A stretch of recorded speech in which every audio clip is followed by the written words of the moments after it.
Hello à toutes et à tous, c'est Xav, j'espère que vous allez toutes et tous très bien. On se retrouve comme d'habitude pour votre petite vidéo d'analyse technique du week-end sur Pépitor TV. Donc comme d'habitude consacrée à l'analyse technique des marchés financiers, des quelques valeurs que je suis de près à la loupe pour la semaine de trading à venir.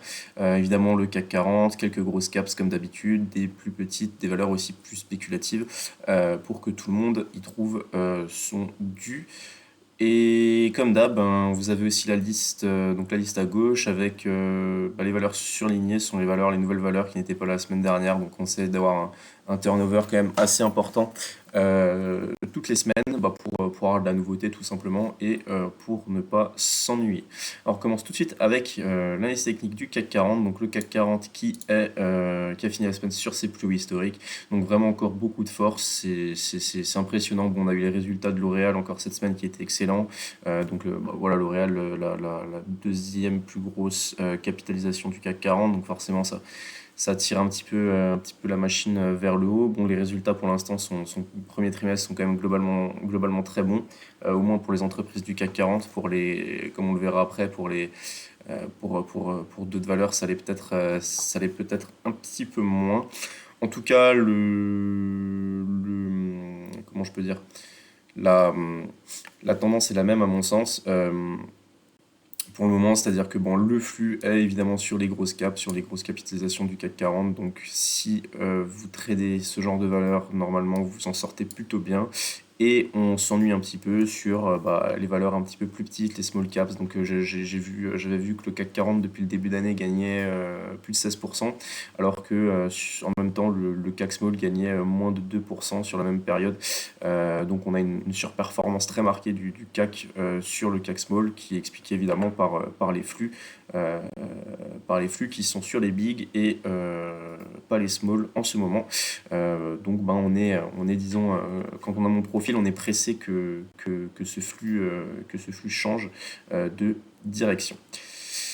Alors en ce qui concerne le CAC 40, bah évidemment, hein, on est sur les plus hauts historiques, donc c'est une tendance très haussière sur toutes les unités de temps, qu'on soit à court terme, donc là en daily, ou si je me mets en hebdo, on se rend compte que c'est aussi, voilà, on part vers le haut tranquillement. On est tranquillement en train de bien dépasser les anciens plus hauts historiques de janvier 2022. D'un point de vue technique, on n'a aucune, justement, c'est ça qui est super sur le CAC 40, c'est qu'on n'a aucun, comment je peux dire, euh, il n'y a aucun paradoxe quoi, entre certaines unités de temps, c'est-à-dire que tout est haussier, donc le scénario haussier est le scénario à privilégier. C'est pas comme si on était haussier en daily, mais baissier en hebdomadaire, et là, qu'il y avait matière éventuellement à discuter de la tendance. Après, bon, à titre personnel, moi, j'observe toujours qu'il y a, vous savez, je suis intransigeant sur les gaps, j'observe toujours deux gaps, celui à 7340, celui à 7195, donc ça peut être des bonnes idées d'objectifs à garder en tête, d'objectifs baissiers, en cas de retournement, enfin de retournement, on peut pas parler de retournement, mais en cas de consolidation, peut-être un peu plus poussé, un peu plus marqué sur les indices. Mais en tout cas, bon, ça reste très haussier, mais il n'y a pas non plus de volatilité. Donc c'est ça qui est aussi un peu, quand on est trader, qui est un petit peu pas dérangeant, on va dire, parce que bon, on est toujours content de voir les indices monter. Voilà, les gens gagnent de l'argent, mais nous, on se fait un peu chier, quoi. Voilà. Pour le CAC, après les objectifs haussiers, bon, je pense qu'il y a forcément la zone des 8000 dont tout le monde parle, comment je peux dire, qui est une zone psychologique, on va dire. Donc bon, bah ouais, pour l'histoire, ce serait bien de l'atteindre. Voilà. Allez, je passe tout de suite à l'analyse des petites valeurs de notre liste. Donc la première, c'est Mauna Kea Tech. Donc on a plusieurs fois parlé hein, depuis que je fais ces vidéos. Je crois que ça doit être le 80e épisode, ça fait plus d'un an et demi. Et on est toujours là, donc c'est incroyable. Donc Mauna Kea, on en reparle cette semaine. Alors ce qui est intéressant, c'est qu'ils ont publié le chiffre d'affaires du premier trimestre qui est en hausse de plus de 120% par rapport à celui de l'année dernière. Donc c'est qu'un chiffre d'affaires, mais c'est qu'une annonce sur un chiffre d'affaires, on ne parle pas de résultats. Mais en tout cas, ça démontre que en fait, ça a ravivé plutôt l'appétit des investisseurs, puisque c'est quand même assez important. Voilà, une boîte qui fait 100%, 120% de croissance sur un trimestre. Surtout une petite small caps comme Mauna Kea. Alors après, ce qui est intéressant, c'est que d'un point de vue purement technique, donc on a ouvert un cap haussier et surtout on a réussi à tenir globalement. On voit qu'il y a eu beaucoup de volatilité, mais on a réussi à tenir. Il y a eu des gros volumes, ce qui me fait dire que c'est potentiellement un mouvement qui peut être intéressant plusieurs jours, d'autant que la configuration technique l'est aussi, c'est-à-dire qu'on a gapé au-dessus d'une zone de résistance. On a tenu, vous voyez, hein, on clôture au-dessus des plus hauts là, du 13 mars. Il y a ce gap haussier, bon, on a touché la bande de Bollinger supérieure, il y a les bandes qui s'écartent à la hausse, les moyennes mobiles qui sont haussières. On est au-dessus de la moyenne mobile 200 périodes en violet en daily. Et tout simplement, moi j'aurais tendance à dire que tant qu'on peut éventuellement revenir travailler sur cette zone des 0,64, si on venait à casser cette zone des 0,64 à la baisse, 0,70, 0,65, 0,64 à la baisse, il y aurait de grandes chances qu'on vienne fermer le gap à 0,61. Sinon, tant qu'on tient cette zone-là, pour moi c'est très haussier et il y a des chances qu'on puisse retourner sur les 0,75, 0,76. Puis derrière, peut-être on pourra avoir un objectif sur 0,83, 0,84. Et après, je pense qu'on pourrait vraiment valider le scénario si on n'arrivait pas, le scénario haussier là sur les prochaines semaines, prochains jours, si on n'arrivait pas à tenir les moyennes mobiles qui sont haussières le jour où on vient reconstruire dessus. Voilà. Ensuite, en hebdomadaire, juste regarder s'il y a quelque chose à dire. En hebdo, c'est pas mal non plus, vous voyez, c'est-à-dire on avait cette première poussée là, il y a pas très longtemps, en janvier. Derrière, on avait consolidé pendant 3 mois et puis là, on a enfin de nouveau des volumes. On a bien tenu les moyennes mobiles. C'est un peu tôt pour parler de non-croisement haussier dans le sens où, comme vous pouvez le voir, la M20 n'est pas excessivement haussière. Je pense pas qu'on puisse parler. Là, si la M7 se retourne, je pense pas qu'on puisse parler de non-croisement haussier M7 M20 en hebdo. Par contre, en objectif, voilà, on voit clairement, pour moi, la zone ici qui était une grosse résistance. Pourquoi pas peut-être en hebdo venir chercher entre 0,95 et 1 euro tout simplement dans les prochaines semaines qui correspondraient aussi à la moyenne mobile 200 périodes en hebdo. Voilà pour un petit peu l'analyse Monakea, très optimiste, très enthousiaste dans les prochaines semaines, mais je pense que si le marché revient, vu les volumes, ça peut le faire. Alors Serinov c'est un peu ma chouchou de la semaine on va dire parce que c'est une des seules valeurs sur lesquelles j'ai performé. Vous savez, bon ça fait un moment qu'on la suit, ça fait un moment qu'on analyse le graphe, ça fait un moment qu'on dit il peut se passer quelque chose sur Serinov, la config est vraiment bien. Et cette semaine, ça a pas manqué. On a eu les résultats annuels 2022 qui ont été publiés, qui étaient pas excellents, mais Serinov, c'est pas une valeur, comment dire, c'est une valeur qui est en difficulté depuis plusieurs années, qui faisait, pour la petite histoire, l'année dernière, il y avait 1,4 million de pertes. Cette année, ou même plus, 1,6 million. Et cette année, ils ont vraiment réussi à remonter un petit peu la barre, toujours en perte sur les résultats annuels, mais avec une nette amélioration. Ils n'ont perdu entre guillemets que 400 000 euros cette année contre 1,6 million et quelques l'année dernière. Il y a vraiment une amélioration au niveau des marges, il y a vraiment une amélioration au niveau de l'EBITDA, donc l'EBITDA, comment je peux dire, le gain imposable, on va dire, du groupe, les bénéfices avant impôt, charges, dépréciation, etc. Euh, du coup, ça démontre que l'entreprise a réussi à augmenter son taux de sa rentabilité dans un environnement économique pas incroyable, inflation, guerre en Ukraine, etc. Et surtout, je pense que c'est ça qui a ravivé un petit peu l'appétit des investisseurs, c'est que les perspectives sont vraiment excellentes. Les perspectives sont vraiment excellentes si on en croit le communiqué. Donc, ça n'a pas manqué. On a pris 25% en ligne droite en 2 séances avec des volumes. Et ce qui est très très intéressant sur ce titre, donc bon, nous on avait parlé vraiment du breakout des 2,32 €, donc si vous avez pu le prendre, bien joué à vous. Ce qui est vraiment incroyable, c'est comme je vous dis, c'est très très haussier en daily, comme vous pouvez le voir, hein, une config technique maintenant vous connaissez, au-dessus des bandes de Bollinger, des volumes, M7, M20 haussière. En hebdo, avec voilà, pareil, volume, belle bougie, bienvenue s'appuyer sur la M7 hebdo, on est reparti à la hausse, on a réussi à nouveau sortir des bandes de Bollinger. Pareil, en hebdo, hein, vous voyez la zone de résistance qu'on vient de casser. Donc pour moi, on est vraiment sur une valeur qui est en train de se retourner à long terme. À titre personnel, je vise la zone des 3,10, 3 euros, 3,10 € en premier objectif. Moi, j'ai pris à 2,32. Et derrière, peut-être une poussée supplémentaire, direction 4, 4,20 € si ça s'emballe. Puis enfin, pareil, moi, ce qui me fait dire que c'est vraiment un graphe super et que là, il y a des choses à faire. C'est un titre, pareil, peut-être même voir à garder un peu plus longtemps en mode swing. c'est que, pareil, en hebdo, c'est une super configuration, c'est-à-dire, et ça, c'est très rare de voir ça, c'est-à-dire qu'on avait euh, la config hebdo qu'on adore voir en daily, la config mensuelle, pardon, qu'on adore voir en daily, c'est-à-dire des bandes de Bollinger super serrées, puis une arrivée des volumes, et on sort de ces bandes-là à la hausse, elles étaient très serrées, on a le croisement M7 M20 en mensuel, donc je veux dire, c'est quand même un gros signal haussier de long terme. Et puis on arrive à clôturer au-dessus des bandes de Bollinger, et puis ces bandes de Bollinger s'écartent par le haut. Donc pareil ici sur le graphe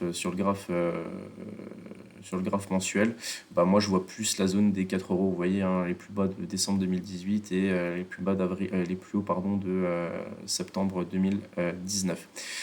Donc voilà pour série 9. Si vous avez réussi à prendre le trade, comme on en parlait pas mal les semaines précédentes avec cette cassure des 2,30, 2,32, bah bien joué à vous. Bien joué à vous parce que je pense que c'est pas terminé. Alors évidemment, après il y aura des consolidations, etc. Mais je pense que série 9 est vraiment un titre qui peut encore pulser les semaines à venir. Abivax, ce qui est intéressant, c'est que c'est qu'encore une fois, c'est anecdotique, mais quand on parle d'élite d'initiés en bourse, donc en gros des mecs qui ont des infos avant les autres, euh, le titre est passé de 5,60 à 10,70, donc a gagné 90%, donc jusqu'à la semaine dernière, en 3 semaines, un mois, avec un petit peu de volume qui sont arrivés au milieu. La seule news qu'il y a eu sur le titre, c'est un changement de PDG. Donc, est-ce que ça explique, est-ce que ça justifie une hausse de 90%? Peut-être pas. Et puis par contre, ce qui est intéressant, c'est que du coup le lundi ou mardi, bim, news comme par hasard après 90% de hausse et le titre continue. Donc là, pour moi, c'est ce qu'on appelle dans le jargon boursier un délit d'initié, assez flagrant à mon sens, même si après peut-être certains vont dire, parce que certains qui connaissent peut-être bien le dossier vont dire oui, mais l'arrivée du nouveau PDG c'est bien parce que l'ancien était pas bon et donc là le marché croit à je ne sais pas quoi. Peut-être. Moi, j'estime que ça justifie quand même pas 90% de hausse comme ça, surtout quand on a la news qui tombe juste après. Donc bon, voilà, c'était pour la petite anecdote, mais en réalité, on s'en fiche. Ce qui compte, c'est le graphique.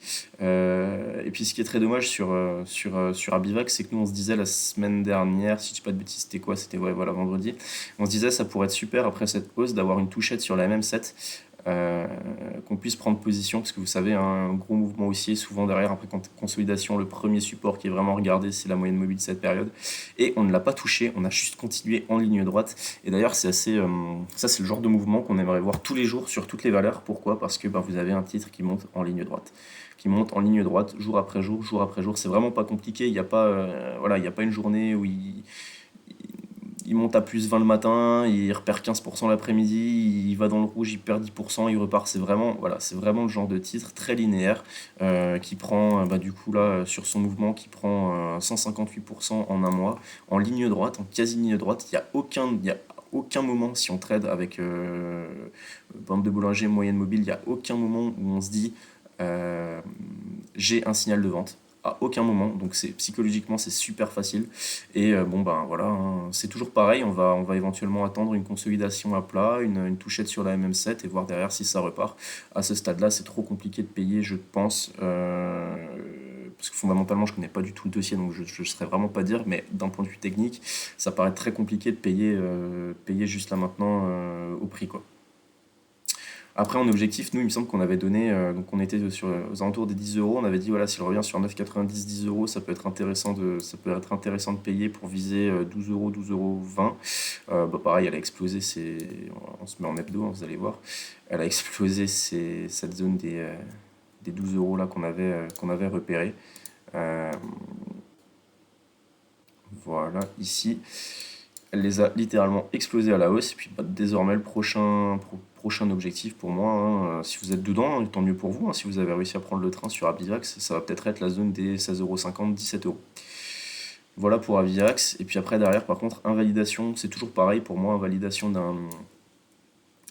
d'un scénario comme ça qui part vraiment à la hausse. La vraie invalidation pour moi du mouvement purement aussi à court terme, c'est le jour où, malgré une consolidation, malgré le fait que vous veniez toucher, repartir sur là, une zone de support qui était très travaillée, la zone des 10 euros, 10 euros, 10 euros, 10,50 €, c'est derrière de ne pas tenir à un moment ou à un autre la même 20 qui haussière. Si on commence à clôturer sous la même 20, c'est généralement très mauvais signe. Atos. Alors Atos, on se cherche un peu, on se cherche un peu. Ce qui intéresse, je vais juste alléger un petit peu le graphique parce que voilà, qu'on puisse s'y retrouver. Voilà, on a clairement trouvé, le graphique dit, on a clairement trouvé une zone du support. Je pense que là, le premier truc qui me vient à l'esprit à tracer, euh, c'est peut-être un micro support haussier avec un support oblique haussier avec en fait un triangle ascendant avec un voilà. Ça, c'est la figure, je pense, qu'on peut tracer à court terme, qui me paraît assez claire, assez limpide. Ce qui est intéressant, c'est qu'en même temps, le support là correspond globalement aussi à la même 200 qui s'aplatit. Donc, par contre, c'est quand même assez intéressant d'avoir, si on remonte sur un peu plus long terme, c'est quand même intéressant d'avoir enfin une MM200 qui s'aplatit sur Atos, alors qu'elle était baissière depuis des années. Euh, Pourquoi? Bah, c'est parce que, sauf mauvaise news, ça veut vraiment dire qu'on a un titre qui est en train de vraiment neutraliser sur le long terme et qui est en train en quelque sorte de faire son creux après 80-90% de baisse en 5 ans. Donc d'un point de vue purement long terme, on parle de zone, mais voilà, la zone entre 12 euros et 8,80, donc c'est assez vaste hein, évidemment comme zone, et ben c'est plutôt une zone d'achat quoi. Une zone d'achat long terme. En vue de voir derrière un retournement, de voir voilà, il va y avoir la scission du groupe, le groupe qui est quand même en amélioration sur ses résultats, qui a un petit peu, qui a restructuré certaines activités, qui voilà, on sent qu'il se passe quelque chose fondamentalement voilà, sur le fond du titre. Et derrière, l'objectif, ça va être de relancer. Alors ça peut prendre encore des mois, on verra bien. Après, d'un point de vue technique, c'est toujours un titre intéressant à trader parce qu'il peut y avoir beaucoup de volatilité sur très peu de temps. Euh, à très court terme, du coup, j'aurais tendance à dire là, les 11 euros qui sont vraiment un bon point d'achat, avec pour moi une invalidation, peut-être si on paye 11,20 euros, on peut se dire, je pense qu'on peut se dire sous 10,80 c'est plus bon, on peut invalider. Et par contre, si on préfère attendre un signal haussier, on attendra la cassure des 11,90 et surtout reprise de même 20 plus cassure des 11,90. Ça permettra déjà de venir fermer le gap là à 12,60 € pour viser un premier objectif, puis peut-être derrière de viser 13,80 voire 14 euros voire derrière retour sur les plus hauts à 15,60. Mais ça, je pense qu'il faudra un petit peu un catalyseur, une news ou quelque chose pour en arriver là. Voilà pour Atos. Adyen, alors Adyen c'est compliqué parce que bon, le titre bute vraiment là sur cette. J'ai encore essayé cette semaine, on a essayé une fois, deux fois, trois fois, quatre fois, cinq fois, six fois à vraiment s'affranchir de la zone des 1460-1480. Donc c'est toujours le signal, je pense, à vraiment valider avec force, peut-être avec un peu plus de volume pour derrière pouvoir viser un peu plus haut. Je rappelle que l'objectif, ça reste la zone des 1600, 1620 à très court terme, puis derrière la zone des 1880 à un peu plus moyen terme. Point de vue purement technique, bon, on voit bien la figure, quoi. Il faudrait pas qu'on aille chercher beaucoup plus bas que 1400. Je pense que sous 1400, 1380, il faut vraiment valider, voire 1360 si on est un peu plus, si on est un peu plus, si on accepte un peu plus de risques. Sinon, je pense qu'on peut tracer une petite figure comme ça à très court terme, même si elle est pas très, je pense qu'elle est pas très, je pense que vraiment c'est pas, là, je pense pas que c'est très fiable.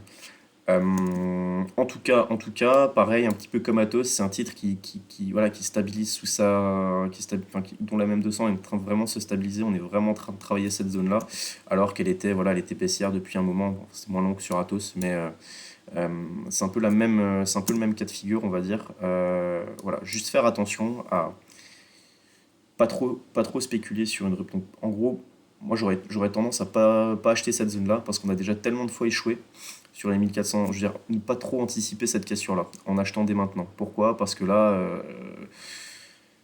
après avoir échoué 6-7 fois, il y a quand même de grandes chances que peut-être le marché se dise c'est trop tôt.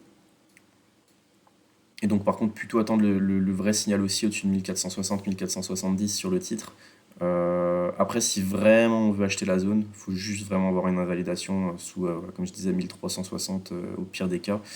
Parce que si on venait à casser 1360, il y aurait de grandes chances qu'on vienne retester peut-être 1300 euros.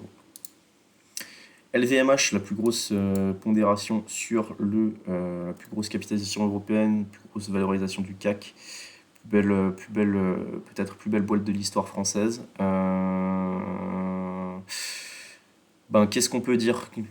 peut dire c'est toujours pareil, c'est la boussole du CAC 40, le thermomètre du CAC 40, c'est-à-dire si LVMH va bien, généralement le CAC 40 va très bien, si LVMH va moins bien, généralement le CAC 40 va aussi moins bien. Bah, un peu comme le CAC, hein, on clôture la semaine au plus haut historique, on est toujours dans une configuration qui est très très haussière, enfin qui est pour le coup même vraiment très très haussière, donc bah, je reste persuadé que le marché va s'emballer et va aller chercher, va vouloir aller chercher la zone vouloir aller chercher les 1000 euros, la zone symbolique des 1000 euros sur LVMH. Voilà. Si on, j'ai pas Hermès là, mais bah, Hermès a tapé les 2000 euros cette semaine. Hermès, à savoir que, bah, à choisir, hein, si je devais vraiment, moi j'aime pas le luxe. Me demandez pas pourquoi. C'est pas des valeurs que j'aimerais acheter malgré qu'elles soient magnifiques sur le long terme. Enfin, sur toutes les unités de vente. D'ailleurs, c'est vraiment un secteur que j'aime pas trop. Il y a trop cette, pour moi, il y a trop cette dépendance de la Chine et il y a trop le risque de se dire si un jour la Chine, n'importe quoi, du jour au lendemain, ils referment, ils font une loi à la con, ils envahissent Taïwan, j'en sais rien, on se fera démolir sur les valeurs du luxe. Même si entre-temps, bah, comme elles prennent toutes 300% en ligne droite, bah, si une fois elles ouvrent avec un gap baissier de -20, -30, c'est pas la fin du monde. En tout cas, bon bref, voilà, c'est pour la petite histoire. En tout cas, je pense que bah, le VMH est très très haussière, il y a de grandes chances qu'on aille chercher les 1000 euros. On allait chercher les 2000 sur Hermès. Voilà, la zone symbolique des 1000, ce serait bien, là, une petite euphorie, direction 1000 euros, on fait un plus à 1000 euros, et après, enfin on consolide sur le CAC, enfin, on va avoir peut-être un peu du flux sur d'autres valeurs. Voilà, voilà. Alors, Pierre et Vacances. Pierre et Vacances, c'est intéressant. Ils ont publié ils ont publié des bons résultats cette semaine, qui ont été dans un premier temps salués par le marché, puis on a fait une mèche basse, puis on est revenu. Ça, c'est typiquement le genre de bougie qu'on déteste, parce qu'on est là, on se dit, ah, ça part bien, on est dans le bon sens, puis d'un coup, on a un gros pic de volatilité à la baisse, on se fait sortir et ça repart derrière. C'était exactement mon cas cette semaine. En tout cas, bon, avec un peu plus de recul, la config technique tient. Seul bémol, c'est on est en train d'essayer de passer la même 200, mais cette même 200 est encore très haussière. Elle est pas très baissière, pardon. Elle est pas en train de neutraliser, elle est pas en train de stabiliser, elle est pas en train de construire un support long terme qui est en train de se retourner. Euh, voilà, c'est le seul bémol qu'il y a sur le titre à ce stade. Euh, je reste avec un peu de recul, on peut voir une très grosse tasse avec Ans qui, si on venait à passer les 1,89€, 1,90€ à horizon moyen terme, donnerait un premier objectif vers allez, à la louche comme ça, on va dire les 2,30. Puis voir derrière, si on reportait à la hauteur là, je sais pas, 0,78, donc 1 euro, on va dire il y a 1 euro à reporter, donc si on passe 2 euros, on va dire peut-être la zone des 3 euros. La zone des 3 euros et le bas du gap là, du 9 août, ça peut être intéressant de jouer ça à moyen terme sur Pierre et Vacances si on continue sur cette lancée-là. C'est-à-dire qu'ils ont publié des bons résultats dans le sens où bah, ils ont revu toutes les perspectives à la hausse, ce qui est assez impressionnant pour bah, les entreprises en ce moment, sachant que bah, c'est quand même une période assez difficile avec l'inflation, etc. Euh, voilà, généralement, il n'y a que les très grosses caps du CAC 40 qui arrivent à se permettre ça, de revoir leurs perspectives à la hausse. Ce qui est vraiment dommage, c'est que je pensais que ça allait être quand même beaucoup plus salué par le marché. Donc après, c'est aussi une opportunité bah, de se dire bah, le marché remet juste le mouvement haussier plus tard, plus tard, ne veut pas voir l'opportunité dès maintenant sur un titre qui est vraiment en train de se retourner fondamentalement après des années difficiles. D'un point de vue investisseur, même si on n'a pas encore le signal, on n'a pas encore le timing, il faut peut-être juste surveiller et se dire c'est une opportunité. Je la surveille et j'entrerai dedans quand je jugerai que c'est le bon moment. En tout cas, moi j'aurais tendance à dire quand même que la zone des 1,65€, ça laisse 1,70€, 1,65€ avec la même 200, les mêmes 20, le support oblique aussi de court terme. Quand même une zone qui peut avoir le mérite d'être payée avec une invalidation très courte, peut-être maintenant à ce stade sous 1,55. Et derrière, pour viser un premier objectif sur 1,87, 1,88. Et derrière, par contre, si on passe, bah, un signal haussier soit pour renforcer, soit pour acheter si on n'est pas dedans, et viser bah, un petit peu plus haut. Peut-être la zone des 2,30, puis peut-être la zone des 3 euros. Voilà pour Pierre et Vacances. J'accélère un petit peu. Alors, Clarsen désormais, vous voyez, hein, on a ce que j'expliquais la semaine dernière, c'est qu'on a vraiment une tendance qui est en train de s'inverser, une dynamique qui est en train de s'inverser à court terme. On a clôturé une fois sous la même 20, on n'a plus jamais réussi à la prendre. Il y en a d'autres, des titres comme ça dont on parlera un petit peu plus tard. La MM7 qui s'est bien retournée à la baisse aussi. Là, moi, Je pense qu'on va bientôt arriver dans une grosse zone d'achat. Pourquoi? Parce que déjà, bon, la zone des 2 euros, qui est une grosse zone de support, ça c'est assez visible sur le graphe, hein. Vous voyez, hein, il y a cette bougie-là, il y a cette zone-là, il y a cette zone-là. Donc on va avoir une zone de 10% qui va être intéressante à payer à mon sens.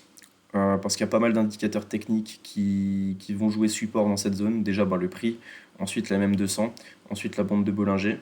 Et à 2,20 €, il y a aussi un gap, 2,19 €, il y a aussi un petit gap à venir fermer. Donc là, après, on va dire combien? Ça fait quoi? Ça fait une bonne trentaine, voilà, une trentaine pour cent de baisse en ligne droite avec plus du tout de volume. On va enfin arriver, je pense, dans une zone de support où on va peut-être se préparer à jouer un rebond technique. Alors ça se fera pas comme ça du jour au lendemain parce qu'il faudra attendre que la M7 se stabilise, qu'on repasse la M7 et là seulement on pourra éventuellement repartir. Et après, on aura le même problème avec la M20 qui sera sûrement un petit peu baissière. Donc c'est pour ça que je ne vois pas du tout le titre là rebondir en 2 jours et repartir sur ses plus hauts historiques, enfin sur ses plus hauts récents. En tout cas, la zone là, entre 2,15 et 2 euros mérite d'être surveillée. Moi, je vais placer une petite alerte.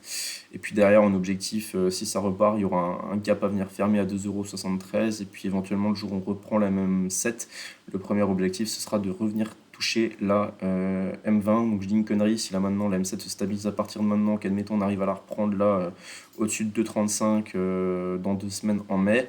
La même 20 aura sûrement eu le temps de se retourner sur 2,55, 2,60. Et donc là, l'idée, ça va être de jouer peut-être un scénario entre j'achète au-dessus de 2,30 et je vends à 2,60. Et voilà, pour jouer du 15%. SMCP a tenté cette semaine, tenté la cassure des 8,25 €. Ça n'a pas tenu. On est revenu chercher la M20. Là, je vais voir le scénario, je vais plus le voir comme un. Je pense, hein, comme un petit canal haussier, un petit peu comme ça. Peut-être. Moi, je la verrais bien comme ça. Je la verrais bien comme ça, là, à court terme. SMCP. Donc pas loin d'un point d'achat. Et puis sinon, si vraiment on revenait sur 7,80 €, 7,80 € qui serait une bonne zone sur SMCP. Si 7,80 € tient pas, il y a un gros support en dessous, juste en dessous à 7,40 €. Et en plus, il y aurait un gap à venir fermer, le gap du 28-29 avril. 28-29 février, pardon. 28 février, 1er mars, pardon. Voilà, après, bon, à moyen terme, la config reste haussière, hein. On a la MM200 qui est en dessous, qui est haussière.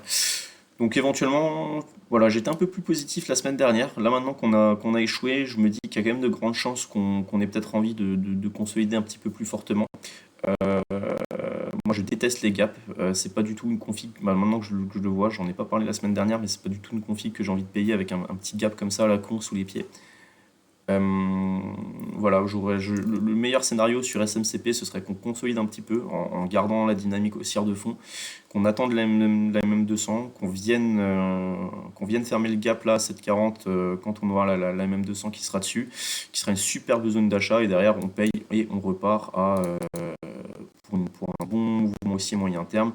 Et là, l'idée, ce sera vraiment venir casser cette figure-là, casser les 8,90 par le haut, et puis venir chercher beaucoup plus haut les 12,70 €, 12,80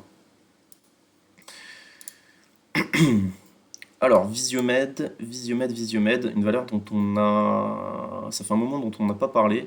Pour moi, il y a une très belle config sur le titre. Pourquoi? Parce que bon, déjà, c'est haussier. On voit bon, au-dessus de la M200, au-dessus de la M7, au-dessus de la M20. Il y avait une jolie config cette semaine pour un éventuel non-croisement aussi M7-M20 avec une touchette sur la M20 il y a 2 semaines. Une belle news cette semaine qui a été vendue par le marché avec le Visiomed qui a annoncé un programme de rachat d'actions portant sur. Ce qui est intéressant avec ce programme de rachat d'actions, c'est que ça porte quand même sur 10% du capital et à échéance octobre 2023, donc dans 6 mois. C'est pas certains programmes de rachat d'actions on voit des fois des programmes de rachat d'actions sur des temps beaucoup plus longs. Donc là, on se dit théoriquement la boîte a les moyens à lancer un programme pour acheter 10% de son capital dans les 6 prochains mois avec au prix maximum de 1,50 € par action, alors que le titre vaut actuellement 43 centimes. Donc c'est une news quand même à garder en tête parce que si la boîte lance un programme de rachat d'actions, c'est qu'elle a les moyens de le faire. Du coup, ça augmente la demande et en même temps ça sèche l'offre. Parce que derrière, vous avez moins de titres en circulation une fois qu'ils sont possédés par la boîte. Puis derrière, ils peuvent faire plein de trucs. Ils peuvent faire des programmes de redistribution pour des salariés. Ils peuvent faire plaisir à leurs actionnaires en annulant ces actions-là. Voilà. Donc ça, c'est pour le petit topo fondamental. C'est-à-dire, bah, du coup, Visiomed, j'étais très critique les derniers mois, les dernières semaines. Bah, au final, peut-être que je me suis trompé. Peut-être que j'ai pas tout compris sur le dossier. En tout cas, d'un point de vue purement technique, il y a un gros support ici sur les 40 centimes qui est assez limpide. On voit hein, une fois, deux fois, une fois, deux fois, trois fois. Là, on a fait un petit mouvement aussi. On a fait un throwback dessus qui correspondait pile poil à la même 20. On a tenu. Donc là, je pense que si vous rentrez dans cette zone-là, en mode pour jouer un non-croisement haussier, qui est pour moi une très bonne zone d'achat, il y a deux choses. Il y a deux choses. C'est le premier signal de fébrilité, c'est si on clôture sous MM20. Et deuxième signal de fébrilité, c'est, par contre, enfin, ce ne sera pas fébrilité, mais si vraiment on venait à clôturer un jour sous 0,39, je sais pas, peut-être que le mouvement haussier, peut-être que le scénario haussier, ça a vraiment remis à plus tard. Là, on a quand même une grosse zone. Si on part sur un écart quand même une zone de 10%, là entre 0,43 et 0,40, c'est quand même une zone très très intéressante, je pense, à payer d'un point de vue technique. Surtout que en hebdo, c'est pas mal non plus. Le croisement M7M20 en hebdo. On a bien rebondi sur les bandes de boulanger inférieures. Elles sont pas parties à la baisse. On a eu des volumes dans le rebond. On a eu des volumes cette semaine sur la bougie verte. Voilà, je pense qu'au-dessus de. Voilà, d'un point de vue hebdo, peut-être au-dessus des. Bah, en daily, c'est plus clair. On aura un premier signal si on cassait 0,46, 0,47 pour viser 0,51, puis la zone 0,56, 0,58. Et puis si derrière on passait cette zone-là, bah oui, ça pourrait accélérer. Visiomed, c'est un titre qui sait accélérer quand il faut. Alors, est-ce qu'on peut parler Voilà, on a aussi une résistance oblique baissière qui a été cassée. On a fait un throwback dessus, on est en train de repartir. Voilà, premier signal, si on ne veut pas payer la zone d'un point de vue support, premier signal d'achat au-dessus de 0,46, je pense. MetaAdvertise, très très décevante. Bon, on sentait un petit peu la configuration se dégrader quand même ces derniers jours. La configuration très court terme, évidemment. Deux choses intéressantes, c'est que d'un point de vue daily, on est dans une grosse zone de support entre 1,60 et moi je dirais jusqu'à 1,50, voilà, entre 1,60 et 1,50. Zone intéressante à payer à mon sens. Bah, pourquoi? Parce que bah, on est support d'un point de vue prix, support d'un point de vue aussi bande de Bollinger inférieure qui est en train de tranquillement remonter, qui jouera probablement son rôle. Seul bémol, c'est qu'on a vraiment ce croisement baissier M7-M20, donc avec la M7 qui est désormais baissière, qu'il faudra travailler, réussir à repasser, et la M20 qui est en train un petit peu de s'aplatir. Par contre, deuxième chose très très intéressante sur le titre, qui moi me donne beaucoup plus envie de payer sur cette zone-là que de dire c'est pas bon, c'est que voilà, on a fait une mèche direction M7 cette semaine, et puis la semaine prochaine, si on ouvre là sur 1,63€, 1,65€, on sera pile poil sur la M7. Donc M7 hebdo plus une grosse zone de support daily, telle que je viens de vous l'expliquer. Je pense qu'il y a des chances qu'on essaye un petit peu de se reprendre sur le titre. Par contre, après, si on venait à casser cette zone-là des 1,50€, pour moi, c'est vraiment fin du mouvement haussier initié il y a 3 semaines, un mois. Et on ira sûrement consolider plus bas et ça prendra du temps avant qu'on retrouve une zone sur laquelle on a envie de rebondir et de repartir.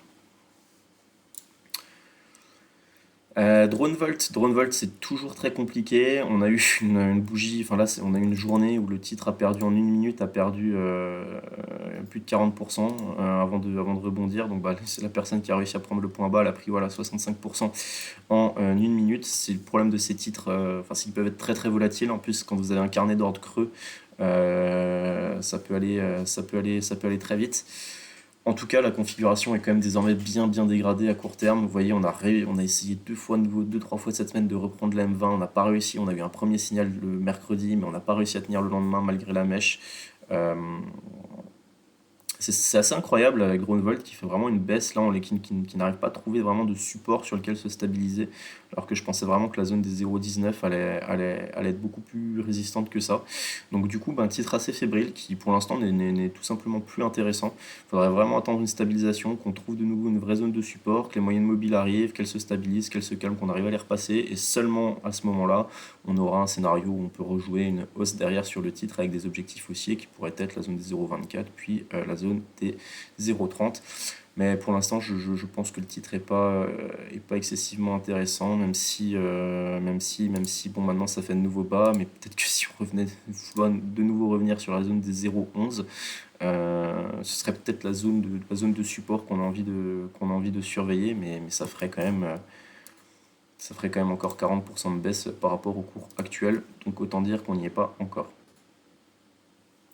Erytech Pharma, je vais être rapide, c'est toujours le même scénario, on attend une cassure des 0,95, 0,96 ou si on revient sur la zone des 0,80. Le problème c'est qu'il n'y a pas de volume, donc là quand il n'y a pas de volume, vous gardez votre graphe, vous surveillez juste le technique, éventuellement si vous avez la cassure de résistance, peut-être vous pouvez prendre parce que peut-être il y a un peu plus de volume, mais là dans les conditions actuelles c'est intradable, il faut juste vraiment surveiller, il n'y a vraiment rien à faire sur le titre. DBV Technologies, très très erratique. Par contre, on a un support vraiment identifié là sur un petit canal en fait. On a une configuration en canal là, à court terme, je pense. Un support très très très bien identifié sur 2,90, donc 2,90 zone d'achat et invalidation sous 2,85, 2,88, fonction de son profil de risque. Par contre, signal d'achat au-dessus de 3,27, 3,28, je pense. Bon, après, ouais, il y aura peut-être la MM200 qui va bloquer un petit peu, qu'on n'a pas tradé depuis, qu'on n'a pas touché depuis un moment.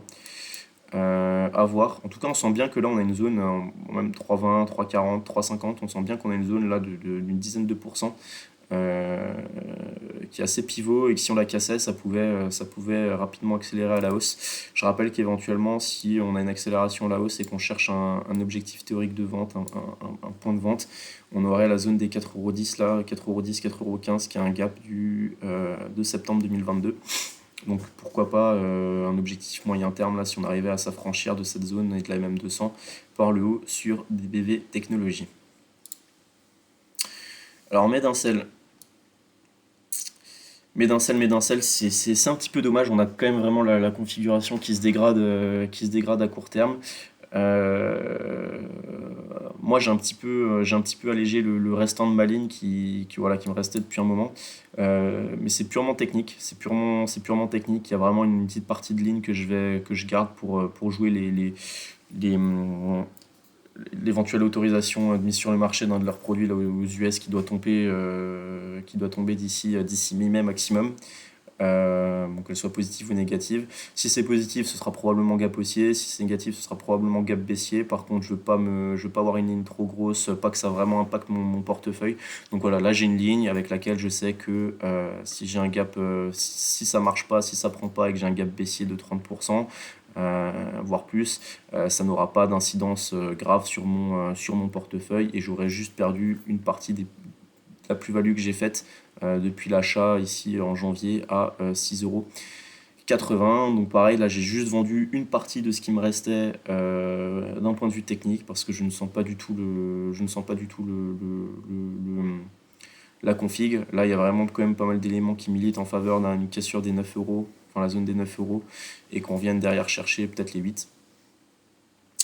Qu'est-ce que je peux dire de plus? Enfin, ce serait vraiment le prochain support, ce serait la zone des 8.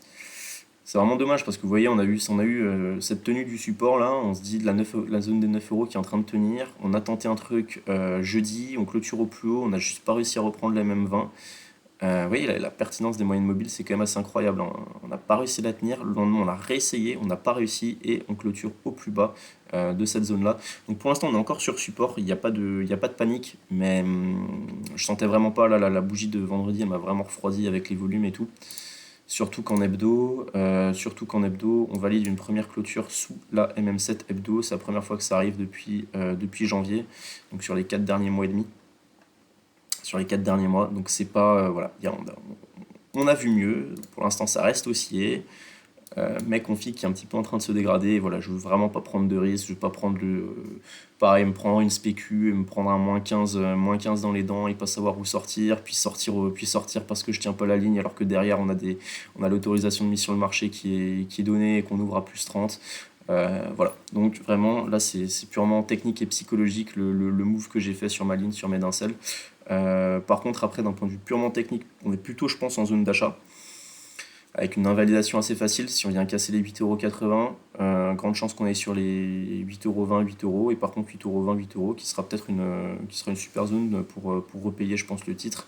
d'un point de vue purement technique, évidemment.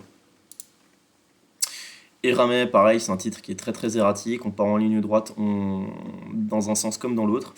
Je vous avais parlé de ce gap, là il y en a un gap ici, on ne sait pas trop pourquoi, entre le 6 avril et le 11 avril.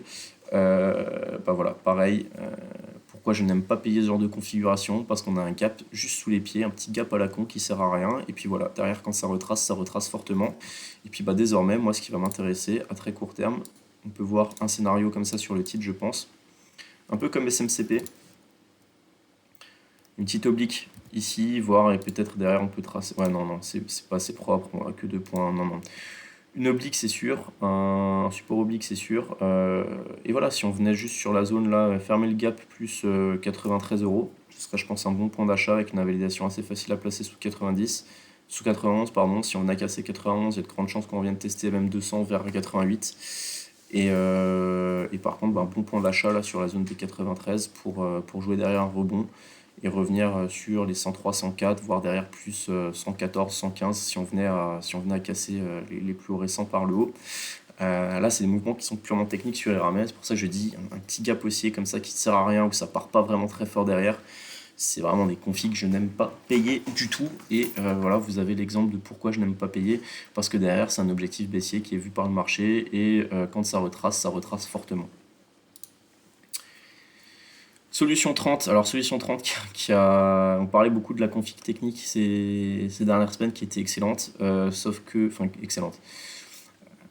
Qui était très porteuse, on va dire plutôt.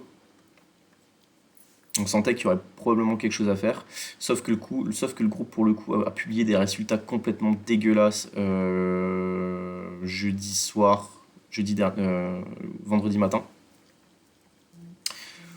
Et bah, du coup ça a pas manqué. On a fait une ouverture en gap baissier à quasiment quasiment moins 15, moins 13. On a fait une mèche à moins 17 avant de remonter et de clôturer, de tenir la bande de Bollinger 1, de clôturer au plus haut. Donc un signe de force qui... Deux choses intéressantes, enfin il y a deux choses vraiment intéressantes sur le titre, c'est d'un point de vue pédagogique. Regardez où le titre a rebondi. Voilà, donc c'est quelqu'un qui avait repéré cette zone-là à l'avance, qui a payé ici à moins 15%, à 1,86€, il gagne 15% sur la journée. Donc, bravo si vous avez réussi à faire ça, pardon. Après, deuxième chose très intéressante, c'est que voilà, on a cette zone un petit peu pivot là qu'on a cassé dans un premier temps par le bas, puis qu'on a réussi à reprendre. Alors, c'est une bougie qui, dans la, comment je peux dire ça, qui dans la mocheté est belle quand même, qui dans la laideur est belle quand même. C'est-à-dire que on fait vraiment un gap baissier, on part vraiment sur une configuration dégueulasse, et après, malgré le fait qu'on finisse à moins 5%, on a eu des gros volumes, et on clôture au plus haut, et on fait une super belle bougie. Donc là, j'ai vraiment le cul entre deux chaises, entre le scénario haussier, en mode d'un côté je me dis bah peut-être si le marché a payé cette zone là c'est que voilà c'est bon, les résultats sont dégueulasses, c'est passé, mais on regarde les perspectives, malgré les mauvais résultats, ça reste assez faiblement valorisé au vu de plusieurs ratios de valorisation, donc peut-être que les investisseurs c'est ce qui paye. Ou alors on se dit bah juste c'est un phénomène voilà de très court terme avec des mecs pareil, ou de la VAD, de la vente à découvert qui s'est racheté, et on est bon pour aller plus bas dans les semaines à venir. Donc là j'aurais pas vraiment de plan à vous proposer là à l'instant T, si ce n'est que peut-être le marché va avoir peut-être envie d'aller fermer le gap, histoire de faire les choses belles de manière technique, d'un point de vue technique, de faire les choses de manière correcte. Ou alors, option B, on repart et peut-être on va travailler la zone des 1,85, 1,80, 1,80, 1,85 comme support, et que ça peut être une zone intéressante à payer s'il y revient. Puis après, sinon, je pense qu'on ne change pas. Signal haussier le jour où on passe les 2,50€. Mais là, on n'y est pas du tout. Voilà pour Solution 30. Pareil en hebdo. On a tenu la même. Enfin, non, on n'a pas tenu la même 20, mais il y a eu des gros volumes. On va dire qu'on a réussi à tenir la zone des 2,10€ plutôt. Donc Solution 30, on va se laisser une semaine de plus pour voir comment ça réagit. Et en fonction de ça, on reverra notre copie. Et enfin, je termine avec Avenir Télécom qui s'est fait complètement, alors qui était une valeur qui a bien bien performé depuis le début de l'année avec des gros volumes et qui là, bon, on ne sait pas trop. Je ne saurais pas expliquer le mouvement là, de la semaine, des 2 dernières semaines là, où on a 7 ou 8 bougies rouges de suite avec d'un coup là des gros volumes baissiers. Il y a pas eu de news. C'est probablement un actionnaire ou un fonds d'investissement qui avait des titres qui est en train de sortir. Enfin, c'est ce que les quelques personnes qui connaissent mieux le dossier que moi, enfin, j'ai un petit peu vu voilà, sur les réseaux sociaux, etc. Puisque c'était le truc à suivre de cette journée de vendredi. Voilà, moins 35% sur un titre comme ça sans news, ça arrive pas tous les jours. Par contre, pourquoi j'en parle? Parce que bah, du coup, on se rapproche de grosses zones de support. Et moi, la première que je vais vraiment surveiller, c'est voilà, elle est super facile à placer. On va prendre la mèche. Ça va être la zone des voilà, entre 0,13 et 0,14. Voilà, on recule un petit peu. Vous voyez 0,13, 0,14. Je me dis que là, il peut y avoir du support et il peut y avoir une zone de rebond intéressante. Et plus le titre s'est pété la gueule rapidement, comment je peux dire, plus le titre a baissé fort sur un laps de temps très court et plus le rebond peut être puissant derrière, quoi, pareil sur un laps de temps très court.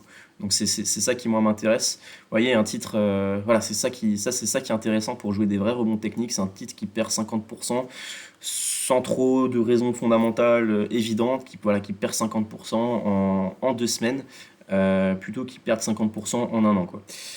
Parce que bah, le rebond technique se fait au prorata du temps passé à la baisse, quoi, on va dire. Donc là, si on passe très peu de temps à la baisse, mais qu'on chute très fortement, bah derrière, on peut avoir un très beau rebond technique sur un pari, sur un laps de temps qui reste très très court. Donc c'est cette zone que je vais vraiment surveiller, la zone des 0,13, 0,14 la semaine prochaine pour éventuellement, bah, je vais me mettre une alerte et pour éventuellement prendre position, voir comment ça réagit.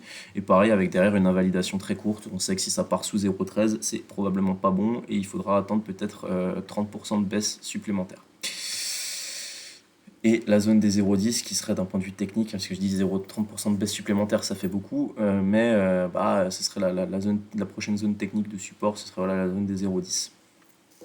Voilà, ce sera tout pour cette semaine. J'espère que, comme d'hab, la vidéo vous aura plu. N'hésitez pas à lâcher un petit like, un petit commentaire, à vous abonner à la chaîne. Ça fait toujours plaisir. Merci à vous d'être toujours de plus en plus nombreux.